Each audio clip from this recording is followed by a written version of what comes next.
C'est une foule en furie et désemparée qui accueille Dame Christelle Mbalabikoué, la présumée vendeuse de coques dont la vidéo devenue virale sur la toile montrait ces dernières en train de mélanger cet aliment aux urines avant de le commercialiser. Sous forte escorte policière, arme au poing, la mise en cause fait un retour sur le site où elle vendait la nourriture à ses clients. Dans la foule cosmopolite de nombreux clients, certains sont inconsolables, d'autres se disent dégoûtés après la publication de cette vidéo qui a mis le feu aux poutres. Elle m'a fait comprendre que le coq est déjà prêt.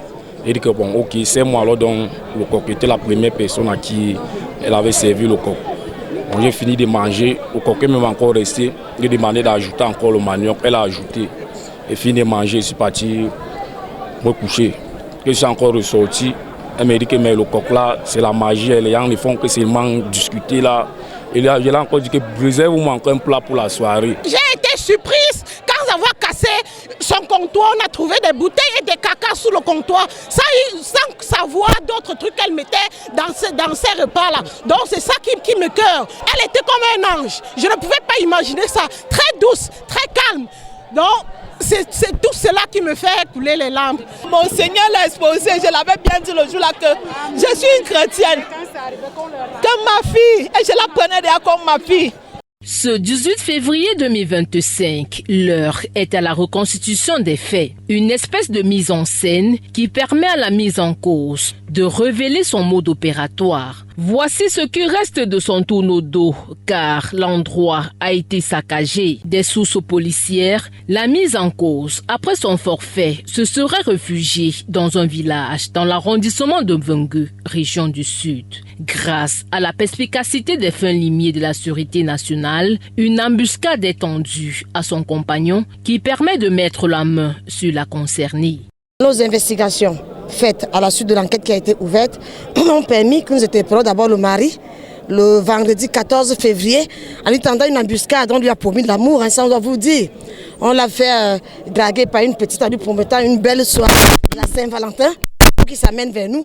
On l'a interpellé et à l'exploitant n'a pas voulu collaborer pour qu'on puisse interpeller son épouse, mais nous avons pu trouver, nous avons des fins limiers chez nous, trouver là où elle se cachait, dans un village dans l'arrondissement de Mvengue, au sud.